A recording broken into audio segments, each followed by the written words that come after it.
Hey, what's up? This isn't really a filler video. I'm still having problems, so I just don't feel like fucking with it today. But I wanted to talk about why the airdasher games are so unpopular, why they don't last very long. As you can see on the left here, that is a much a famous, legendary picture that was taken from a tournament a couple years ago, where the tournament was so far behind schedule that the Mortal Kombat players had to play it in the bathroom. It has become an inside joke of the fighting game community, but everybody likes to reference that to air dashers. Thing I feel is unfair is the people who play air dashers. They often get accused of ditching, one game as soon as another one comes out. But I feel that it's not entirely their fault. I can give an honest opinion on this because, as some of you know, I've been in the fighting game community for a little over 15 years now.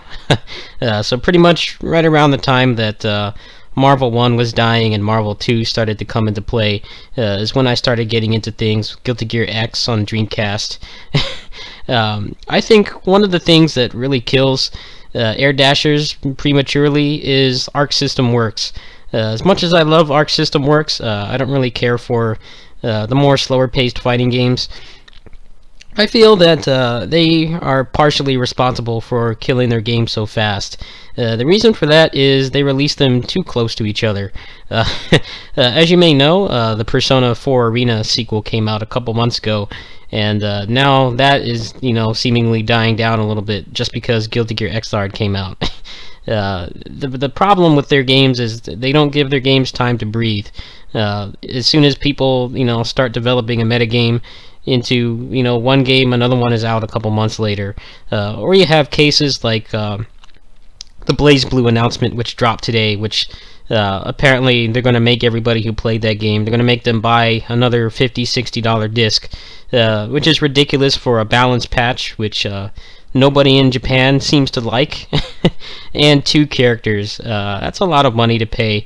Even Capcom gets a lot of hate for the way that they've handled the upgrades and updates for the Street Fighter 4 series. But if you map it out, like if you actually budget out how much money it costs, I actually looked it up earlier today. It would be over $200 to play BlazBlue, like from edition to edition with all the DLC characters. That's not even counting all the supplemental stuff. It would be even more money. It would be over $200, including the new one, to to actually stay up to date with other players, which is really ridiculous. It's just that's one of the main reasons that the games don't last that long. Is BlazBlue especially, I think they've really screwed up the economy for their own games, because that part of the franchise is just single-handedly turned people off of buying their games, because everybody has this 90% true mentality that they're going to make another one. Persona 4 Arena was the same way. Granted, the sequel to that did add quite a few new characters. I think they changed some of the systems and stuff. That felt a little more worthy than the BlazBlue stuff that they've been doing. I remember when they announced Continuum Shift Extend, and I'm like, I'm not paying $40-$50 for another disc for one new character and a balance patch. Like, you can play Skullgirls, you can get a new character, and they give you pretty constant balance patches, and they fix bugs for free. And Arc System Works has a problem, actually providing fair prices for their software. I hope that doesn't happen with Guilty Gear. I really like Guilty Gear. The things that they removed from it, it got a lot of hate for dumbing things down. I think that was a good idea in the long run, because the Guilty Gear fans who've been playing since Guilty Gear X, like me or Double X, are not getting any younger. I'm over here, I'm 28. I started playing when I was in middle school, so around 13 to 14, like freshman year of high school. Those people aren't getting any younger. They need to bring in some new people, and I think some of the changes that they made, like removing the throw text, the Roman cancels, having a little matrix slowdown effect, which makes makes the mechanic does a little more obvious. The way it was before, it was harder for a new player to understand what the benefit was of just making your character stand still during an action and using half of your meter. I think that they did a good job with it, but my fear going forward is that they're going to adopt the BlazBlue mentality, or their business plan, which is you make one version, make another one, add 3 characters, make people pay for those, then release another version with those characters free and add 1 character, and lather, rinse, repeat. I think that's really detrimental to the scene, because these games don't really have a huge community to begin with. Capcom games have always been, the big name in the fighting game community.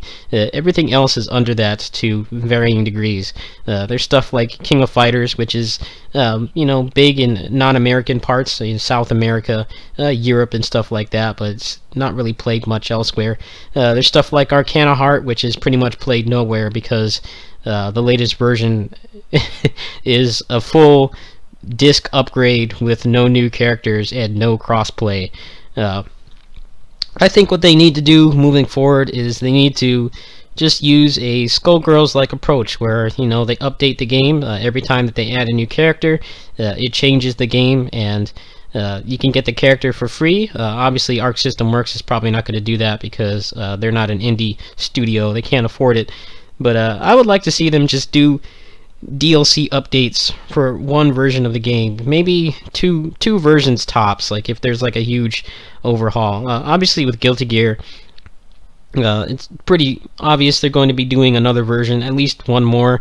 There are a lot of characters that they don't have in, like Biken and Jam, Johnny, stuff like that, Anji, that aren't in there, and people are clamoring for them. It's one of the reasons why some of the aging fans like me, not necessarily me, but people in my age bracket, have been hating on the game because they're not in there.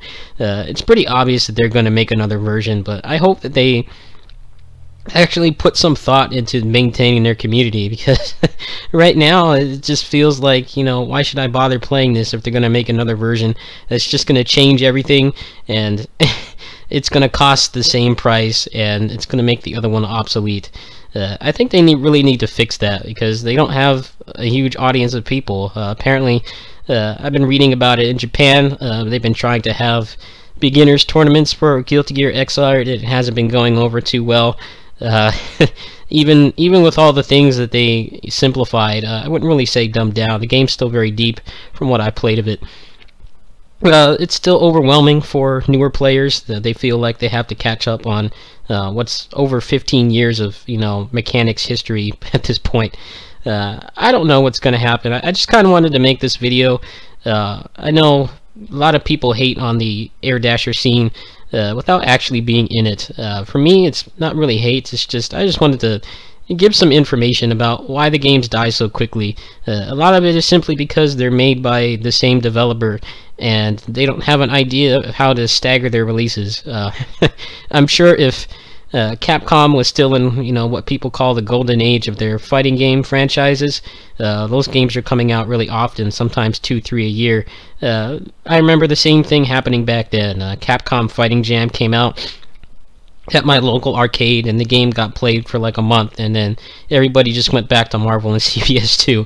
The anime airdasher community has been dealing with that for years, and the sad state of it is just most of the games come from the same developer, and they don't know how to release things at least somewhat distant from each other so that people actually have the time to play the game, decide if they want to stick with it, and more importantly, not feel like they're going to be stuck having to buy another $40-50 disc. So anyway, if you're wondering why I haven't been putting up Guilty Gear stuff, it's not entirely because of the computer problems that I've been having. It's mainly the netcode. The netcode has been really laggy. At the time of recording, it's the 16th. The American version just came out, so I'm gonna try to record some stuff, see if I can actually get some good matches. Obviously, the people who import fighting games are a really small sub-community, so it's been mostly Japanese players that we've had access to, aside from when people like Koopa or Brett or Giuna they put up their lobbies overnight and people can play in there. So we'll see what happens with that game. It's just like I said, I have a fear that they're going to pull a BlazBlue and just kill their kill their whole scene from the inside out. I really hope that they're taking all this backlash that they're getting from the new BlazBlue version, from not just the Americans, the Japanese too. They don't like the New Balance update. They feel it's boring, and now they're having the audacity of making people pay for another disc. I think that's really detrimental for something that's already a small scene. It's already, there are no $500,000 prize pools like the one that was just announced for the next Capcom Cup over the weekends. We'll see what happens. Anyway, tomorrow there's going to be a Devil's Dare stream archive. I was showing it off to some friends. There is no chat on the site as usual. I need to get better internet for that, but for people who wanted to learn the game, I explain a lot of the mechanics there. So you can go watch that if you want. I'm going to go try to get some other projects working because I noticed my views have been dwindling because I haven't been doing the mainstream stuff. So please bear with me. Anyway, see you guys tomorrow. Peace.